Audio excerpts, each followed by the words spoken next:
என் நெஞ்சில் குடியிருக்கும்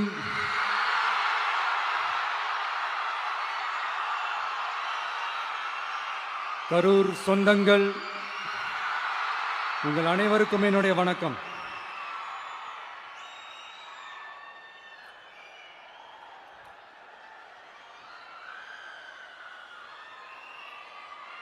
ஒரு மனுஷன் லைஃப்ல எவ்வளோ பெரிய ஒரு உயரத்துக்கு போனாலும்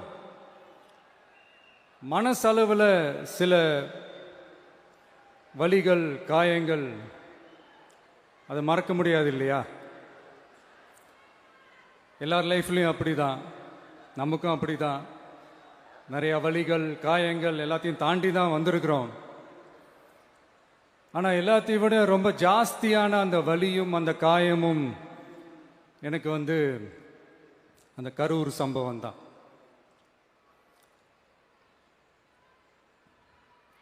மக்களை சந்திக்கிறதுக்காக மக்களை சந்திக்கணும், மக்கள் பிரச்சனைகளை எடுத்து பேசணும். அதுக்காக தான் அந்த மக்கள் சந்திப்பு பயணத்தை தொடங்கி திருச்சி, அரியலூர், நாகப்பட்டினம், திருவாரூர், நாமக்கல், கரூர் அப்படின்னு சொல்லிட்டு போயிட்டு இருந்தோம். அரியலூரில் அந்த மீட்டிங் முடிச்சுட்டு பெரம்பலூர் போகிறதுக்கு முன்னாடி அந்த பெரம்பலூர் போலீஸ் எங்களை அலர்ட் பண்ணாங்க. சரிங்க, கூட்டம் கொஞ்சம் ஜாஸ்தியாக இருக்குது, லேட் ஆகிடுச்சு, வராதிங்க அப்படின்ட்டு. So we had no choice. Police சொன்னால் நம்ம அதை ஒபே பண்ணி தானே ஆகணும். அதே நேரத்தில் பெரம்பலூர் மக்களோட அந்த சேஃப்டியும் மைண்டில் எடுத்துக்கிட்டு ஒரு மன வலியோடவே திரும்ப போயிட்டோம். அதுக்கப்புறம் பெரம்பலூர் தொகுதி மக்களுக்கு மன்னிப்பும் கேட்டோம். அதே மாதிரி நாமக்கல் அந்த மீட்டிங் முடிச்சுட்டு கரூர் வரும்போது அந்த கரூர் போலீஸ் எங்களை அலர்ட் பண்ணியிருக்கலாம்ல.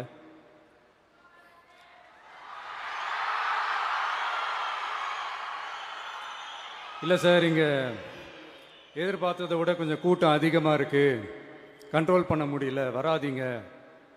அண்ட் போலீஸ் நினச்சா அவங்க அந்த மீட்டிங்கே கேன்சல் பண்ணலாம். ஏதோ தப்பாக இருக்குது, ஏதோ தப்பாக தோணுது அப்படின்னு நினச்சிட்டாலே they have all the rights to cancel the meeting. எங்ககிட்ட கேட்கணும்லாம் ஒன்றும் அவசியமே கிடையாது. ஆனால் அதையெல்லாம் எதுவுமே செய்யாமல் அந்த ஹைவேல இருந்த அந்த ஸ்பாட்டுக்கு போலீஸே எங்களை உள்ளே கூட்டிகிட்டு வந்து விட்டு அந்த நாடகம்லாம் இருக்கு பாருங்க.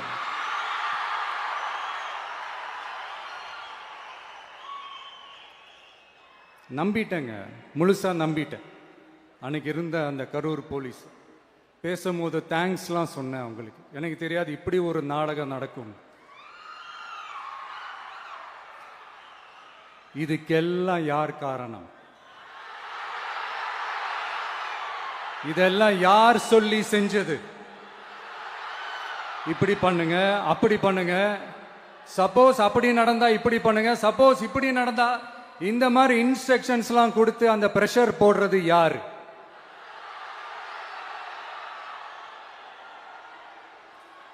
அந்த சம்பவத்தில் நம்ம யாரெல்லாம் இழந்திருக்கோம் தெரியுமா? ஒரு டிவியில் என் படமோ பாட்டோ வந்துச்சுன்னா, அம்மா விஜய் மாமா, அம்மா விஜய் மாமா அப்படின்னு சொல்லி அவங்க அம்மா கிட்ட சிரிச்சுக்கிட்டு அந்த டிவி ஸ்கிரீனை போய் தொட்டு முத்தம் கொடுத்துக்கிட்டு என் அக்கா தங்கச்சிங்களோட தங்க பிள்ளைகளை இழந்திருக்கோம்யா. மழலை கூட சரியா வராதப்போ ஒரு பேப்பர் மேகசின்ல என் போட்டோவை பார்த்தா அது சிரிச்சுக்கிட்டு அந்த கள்ளங்கபடம் இல்லாத அந்த சிரிப்பு, அந்த கடவுள் மாதிரி இருக்கிற அந்த பச்சை பிள்ளைங்களை இழந்திருக்கோம்யா. என் அக்கா தங்கச்சி, அண்ணன், தம்பி, குடும்ப உறவுகளை இழந்து அந்த வலியோட இருக்கிற என்ன நீங்க ஏளனமா பேசுறீங்களா? என் மேல பழிய தூக்கி போடுறீங்களா? இப்படி ஒரு சம்பவம் நடந்துருச்சு. இது ஏன், எதனால, அதுக்கான பின்னணி என்னன்ட்டு அந்த வலியோட வீட்டில் உட்கார்ந்துட்டு இருக்கிற ஓடி ஒளிஞ்சிட்டான்னு வர சொல்றீங்களா? வாயின்னு முன்னிருந்தா என்ன வேணாலும் பேசுவீங்களா?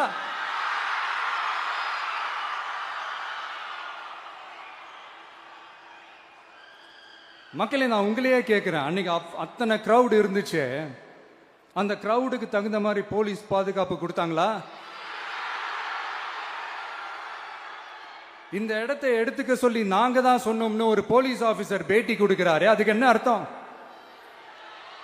இவ்வளோ வலி, இவ்வளோ காயங்கள் கொடுத்துட்டு பழிய தூக்கி நம்ம மேல போட்டுட்டு அதுல ஒரு அரசியல் ஆதாயம் தேடுறீங்களேயா? இதுல வாய் கூசாம சட்டசபையில ஸ்டாலின் சார் நம்ம மேல திருப்பி விட்டு அங்க ஒரு அரசியல் செய்றாரு. அதுக்கு என்ன அர்த்தம்? நமக்காக வந்திருக்கிற மக்களை காக்க வைக்கிறதுக்கு நான் ஒன்னும் ஆதாயம் தேடுற அரசியல்வாதியெல்லாம் கிடையாது. மக்களுக்காக அரசியலுக்கு வந்தவன் இந்த விஜய். எனக்காக எல்லாமும் கொடுத்த என் மக்களுக்காக எல்லாத்தையும் விட்டுட்டு மக்களுக்காக மட்டுமே அரசியலுக்கு வந்தவன் இந்த விஜய். அவங்களுக்காக நன்றி கடன் செலுத்துறதுக்காக மட்டுமே அரசியலுக்கு வந்தவன் இந்த விஜய். உங்களுக்கு தான் இந்த விஜயை பத்தி நல்லா தெரியுமே.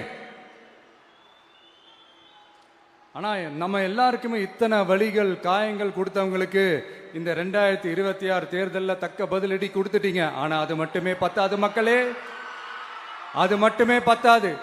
காலகாலத்துக்கும் எழுந்திருக்கவே முடியாத அளவுக்கு நிரந்தரமான ஒரு பதிலடியை நீங்க கொடுத்துக்கிட்டே இருக்கணும்.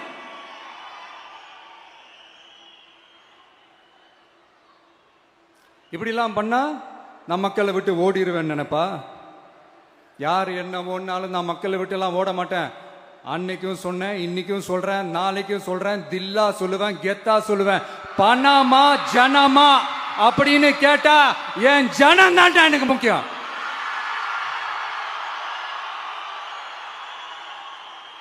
மக்களே, உங்களை விட எனக்கு இந்த காசு பணம் முக்கியமா என்ன? இவ்வளவு குறைகள் நம்ம மேல சொல்றாங்களே, இப்ப நான் சொன்ன மாதிரி அவங்களால ஓப்பனா சொல்ல முடியுமா? அந்த தில்லு இருக்கா, திராணி இருக்கா? ஒரு கிடையாது.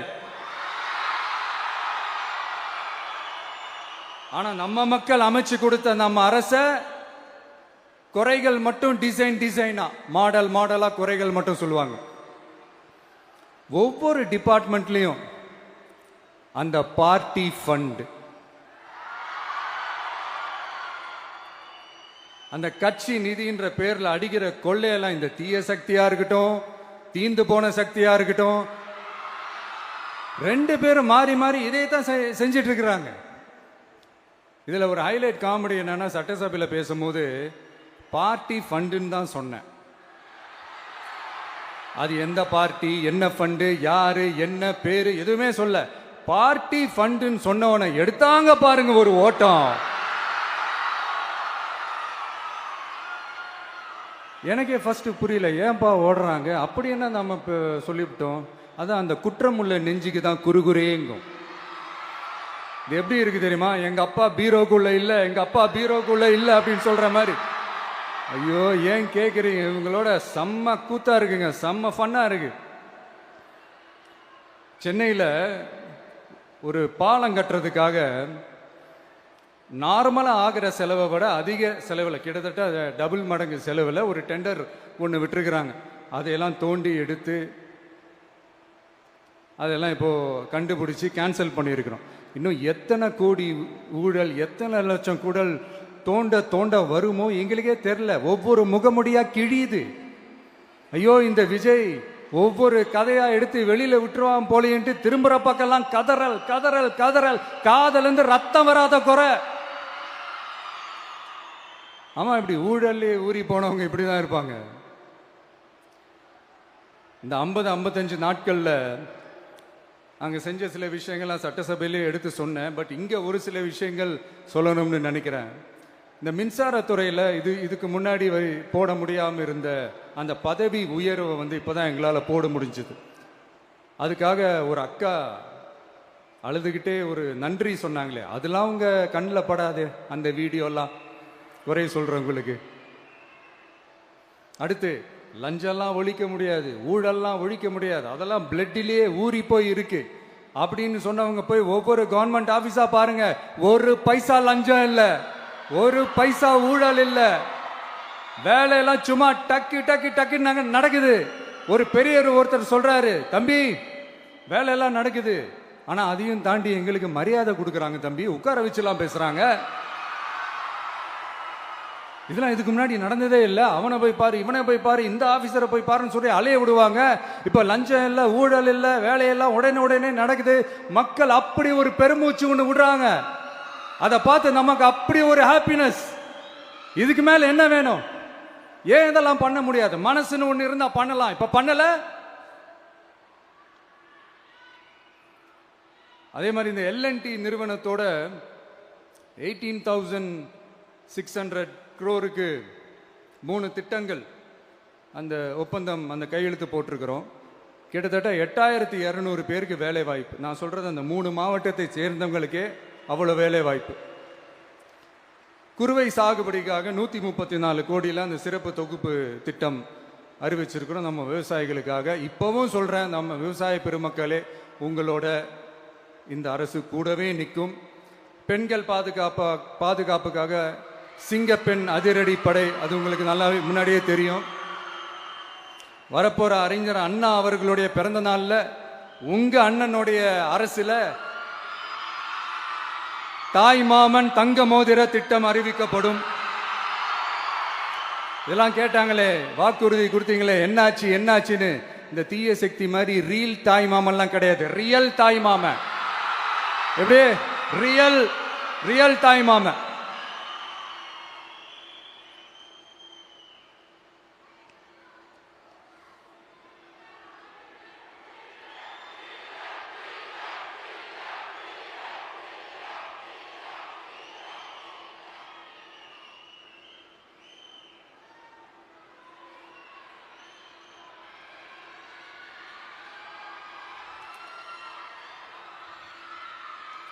இந்த தீய சக்தியை பற்றி, அவங்க நிர்வாகத்தை பற்றி ஒரு வெள்ளை அறிக்கை ஒன்று வெளியிட்டோம்ல, அது ஷார்ட் அண்ட் ஸ்வீட்டாக சொல்லணும்னா, ஒரு ஓட்ட பாத்திரத்துக்குள்ளே தண்ணி ஊற்றிக்கிட்டே இருந்திருக்கிறாங்க.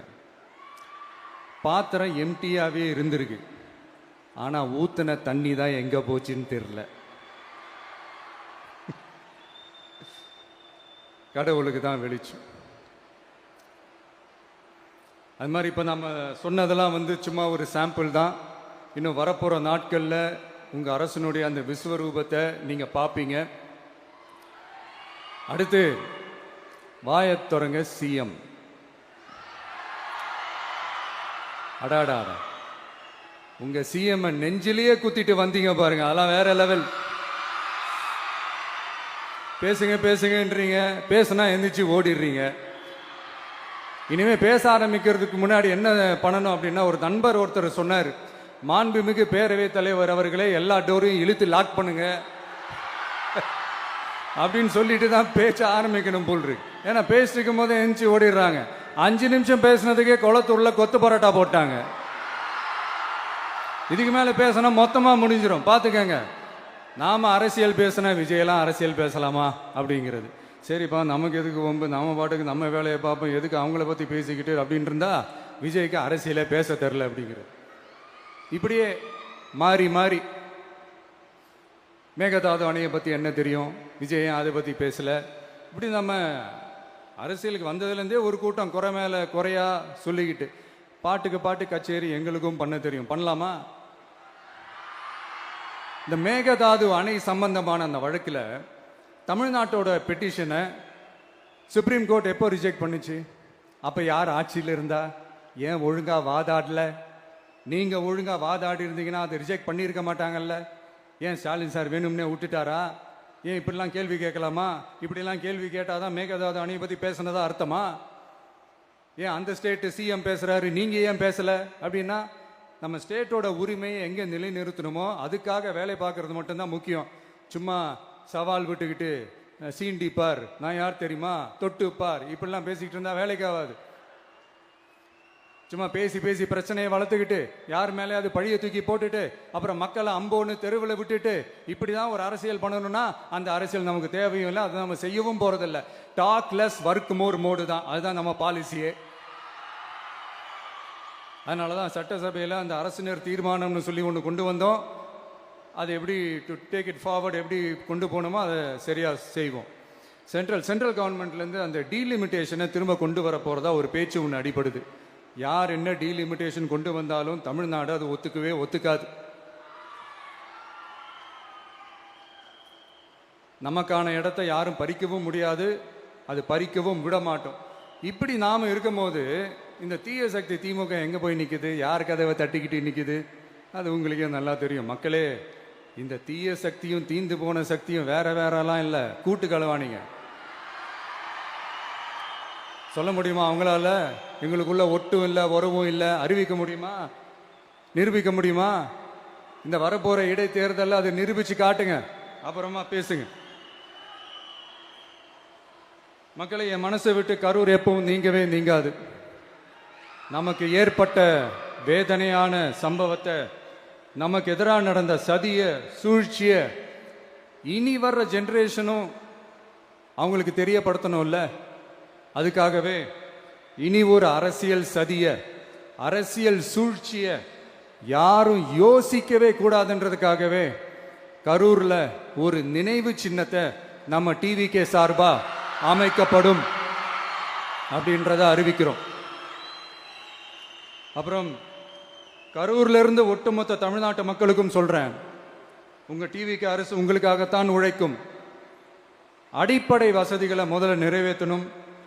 ஒரு பக்கம் நிதி நிலைமையை சரி செஞ்சுக்கிட்டே, இன்னொரு பக்கம் அப்படியே நாம சொன்னதுல ப்ரையாரிட்டி பார்த்து ஒவ்வொன்றா படிப்படியாக நிறைவேற்ற ட்ரை பண்ணுவோம். இது எப்பவும் உங்களுக்கான அரசாக தான் இருக்கும். இந்த விஜய் உங்க விஜயா தான் இருப்பான். நீங்க உரிமையோட உங்க கவர்மெண்ட்டை நீங்க அணுகலாம்.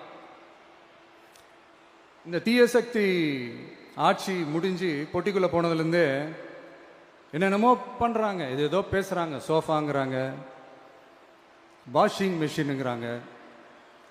இந்த அரசியல் வியாபாரம் பண்றதுக்கான அந்த வெண்டிங் மெஷினே அவங்க தான். யாரு? இந்த திமுக. இதில் நம்மளை பார்த்து வாஷிங் மிஷினுங்கிறாங்க. எலெக்ஷன்ல ஓட்டுக்கு காசு கொடுக்கிற அந்த கலாச்சாரத்தை, அந்த கல்ச்சரை அடிச்சு நொறுக்கி இருக்கிறோம்.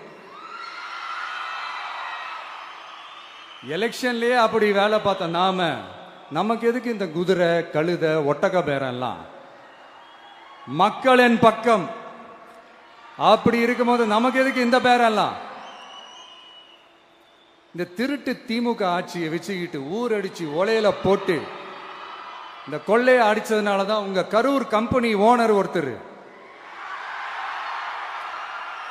எங்க எங்க இருக்காருன்னே தெரியாம ஓடு ஓடு ஓடு ஓடு ஓடு ஓடு ஓடு ஓடு வராம் பாரு வேட்டக்காரன்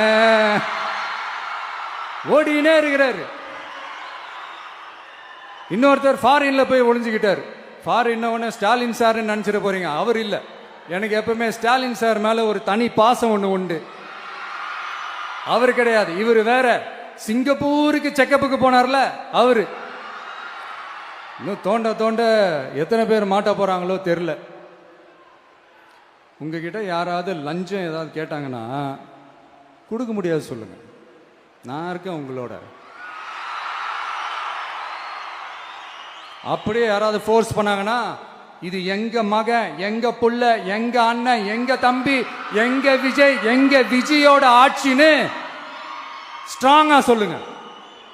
மக்களை, நீங்க கூட இருக்கும் போது லஞ்ச ஊழல் மட்டும் இல்ல, அதிகாரத்தை வச்சு ஆட்டம் போடுற யாரா இருந்தாலும் அடங்கிடுவாங்க. இந்த கடமை, கண்ணியம், கட்டுப்பாடுன்ட்டு ஒரு காலத்துல கொள்கையோடு இருந்த கட்சியெல்லாம் இன்னைக்கு எப்படி இருக்கான்னு உங்களுக்கே தெரியும். அதாவது இந்த டிவிகே கட்சியோட தலைவரை எதிர்க்கிறதுல ஒரு நியாயம் இருக்கு. ஏன்னா உங்க பொழப்புல மண்ணள்ளி போட்டான். என்ன, இந்த ஊழல் லஞ்சம்லாம் பண்ண மாட்டேன்னு சொல்லி உங்க அரசியலே ஒரு தெருமுனைக்கு கொண்டாந்து விட்டான். மக்கள் வேற அவனை தான் நம்புறாங்க. ஸோ இந்த விஜயை எதிர்க்கிறதுல ஒரு அரசியல் நியாயம் இருக்குது, அதை புரிஞ்சுக்கலாம்.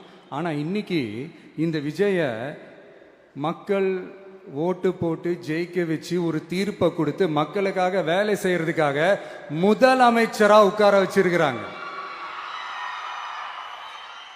என்னமோ இன்னமும் நீங்க தான் ஆட்சியில் இருக்கிற மாதிரி. விஜய் கரூருக்கெல்லாம் போகக்கூடாது, விஜய் இங்க போகக்கூடாது, அது செய்யக்கூடாது, இது செய்யக்கூடாதுன்னு எனக்கு புரியலையே.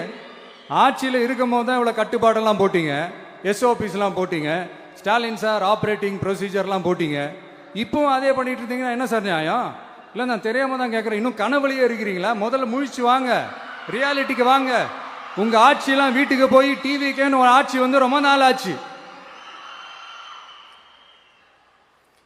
ஒழுங்கா படி என்று சுப்ரீம் கோர்ட் ஓங்கி மண்டேலியே நறுக்கு நறுக்கு நறுக்கு என்று செம்மட்டியாலே அடிச்சும் இந்த திமுக முழிச்சிக்கல அப்படின்னா அப்ப கொஞ்சம் கஷ்டம்தான். வெற்றி தோல்வியெல்லாம் அரசியல சகஜம் சார். அதுக்காகலாம் வெறி பிடிச்சி இந்த பதவி வெறி பிடிச்செல்லாம் அலைய தேவையில்லை. நல்ல விதமாகவே சொல்கிறேன், நியாயமான அரசியல் பண்ணுங்க. ஓ, அதுதான் உங்களுக்கு தெரியாதுல்ல. இந்த தீய சக்தி திருத்தவும் முடியாது, அவங்களா திருந்துவாங்கன்னு பார்த்தா அதுவும் நடக்க போறதில்ல. அதனால வரப்போற இடைத்தேர்தல மக்களே, இந்த தீய சக்தி திமுகவை நல்லா வெச்சு வெளுத்து விடுங்க. கான்பிடண்டா இருங்க மக்களே, நல்லதே நடக்கும், வெற்றி நிச்சயம். மீண்டும் சந்திக்கும் வரை நன்றி, வணக்கம்.